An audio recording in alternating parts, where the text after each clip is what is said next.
Hey y'all, it's Dawn, and I'm so glad you're back. I've got another fun, budget-friendly DIY video for you today.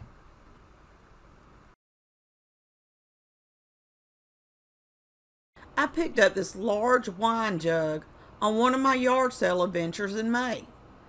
I knew I could use it, but I wasn't sure what exactly I wanted to do with it. And then it hit me. Paint it and distress it. I washed the jug out and dried it off. I first added a layer of Waverly plaster chalk paint and dried it with my hot air gun. Let me know in the comments if you ever start a project with one thing in mind and by the time you're done, it's something totally different. Well, that's what happened with this project. I liked it being white, but I wanted to add more texture. I added the plaster paint to a bowl and then poured in baking soda and stirred it well.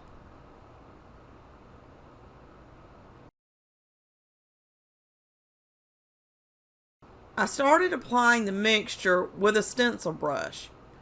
It gave me texture, but it wasn't exactly what I was wanting.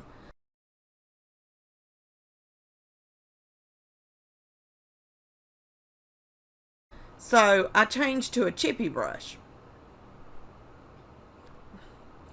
I applied the white mixture to the entire jug all the way to the bottom. I also painted the inside of the jug with this texture. You can really see the texture showing up. I was afraid it wouldn't show that well in the camera.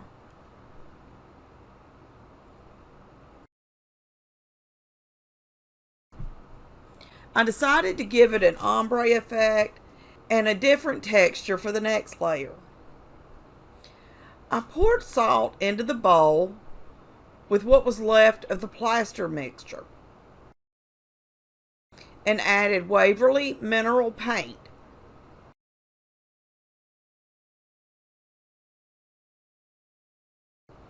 I continued adding the paint until I liked the consistency.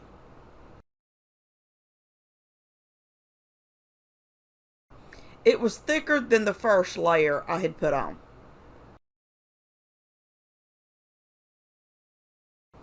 I applied this layer from below the top part of the jug all the way to the bottom.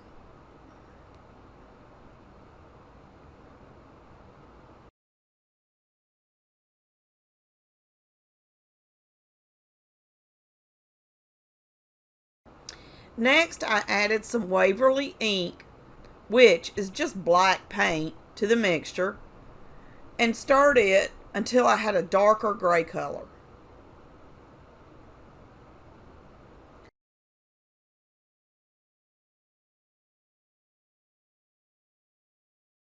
I applied this layer from about halfway down the jug all the way to the bottom.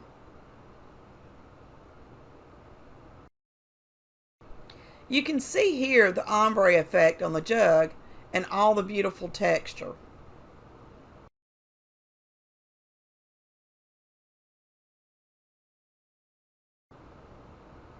I let the jug dry for a couple of hours.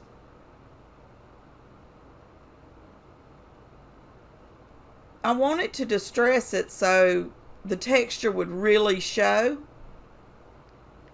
I first used some Americana antiquing wax and the dry brush method.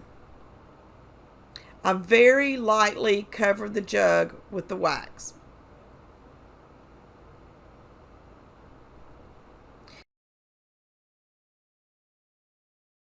Next, I used the dry brush method again, using more of the Waverly plaster paint.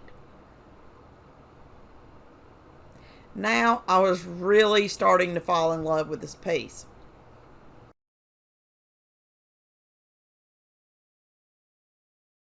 Just look at all the color and texture on the glass wine jug. I I even decided to try to play some music on it.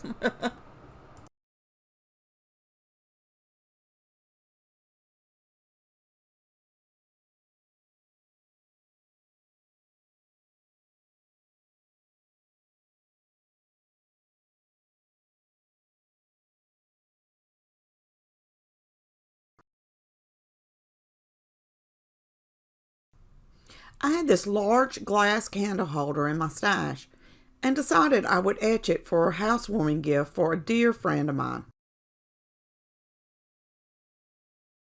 I applied a reusable stencil that I made, and I'll leave a link to that video in the description. And then used Folk Art glass etching cream. I've never used etching cream before, so I thought I'd give it a try. I used an old paintbrush and brushed on a layer of the etching cream.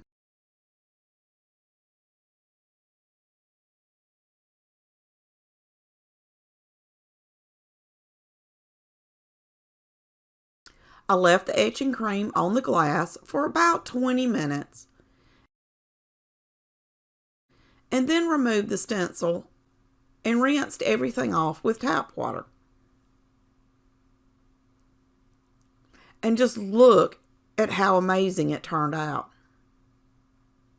Like I said, this was my first time ever using an etching cream, and it was a really simple thing to do.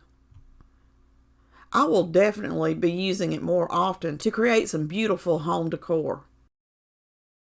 Let me know if you'll be giving the etching cream a try. You'll find a link to my Amazon store where you can pick up this etching cream if you want to give this a try. I picked up this used candle at a yard sale that looked like a farmhouse milk container.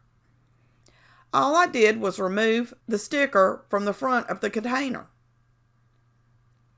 I then took it to the kitchen and washed it with soap and water.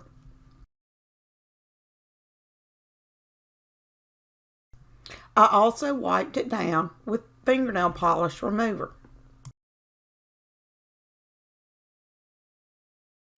I found this adorable cut file on Design Bundles. I loaded the image into Design Space and sized it to fit the container, and then cut it out. I applied the vinyl to some transfer tape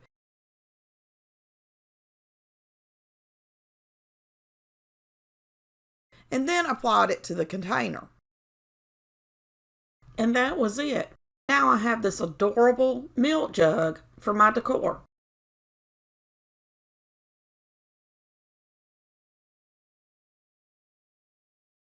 Today's video is part of the So You Think You Can Craft collab, hosted by Melissa and Melissa Makes It DIY. This month's co-host is Shantell from Crafty Hints. You will find a link to both of their channels, along with a link to the playlist in the description. Now for another DIY.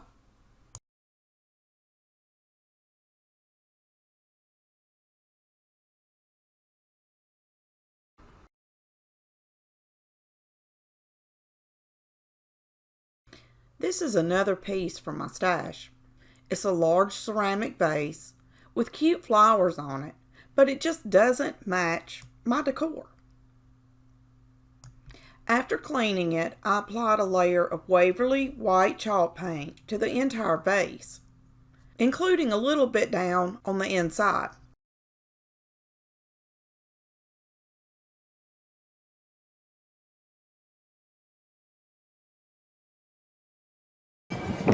Okay, I just have to show y'all how hard the wind is blowing here. I'm a little worried about these tree limbs and me being outside.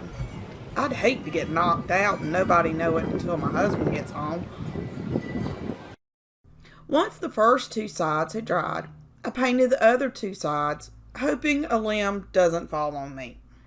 The temperature is perfect today, it's just the wind. It's crazy.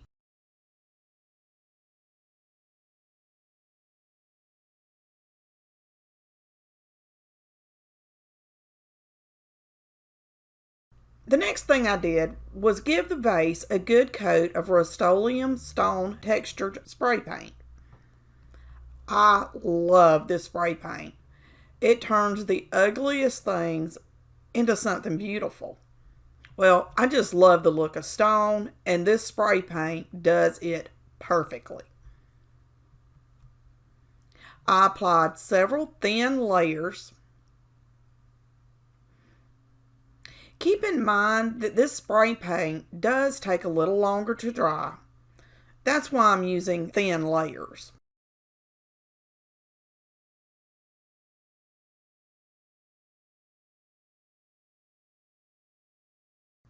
And once everything was dry, I had the perfect tall stone vase. Please take a second to like this video and leave me a comment. This really helps my channel to grow so others just like yourself can find me. If you just found me, I hope you will join our little family by hitting the subscribe button. If you are already part of the family, thank you so much for your love and support. Y'all are the absolute best. Check out my new Amazon store for craft supply and farmhouse home decor recommendations. All the products I use from Amazon in my videos can be found there. Until next time, happy crafting!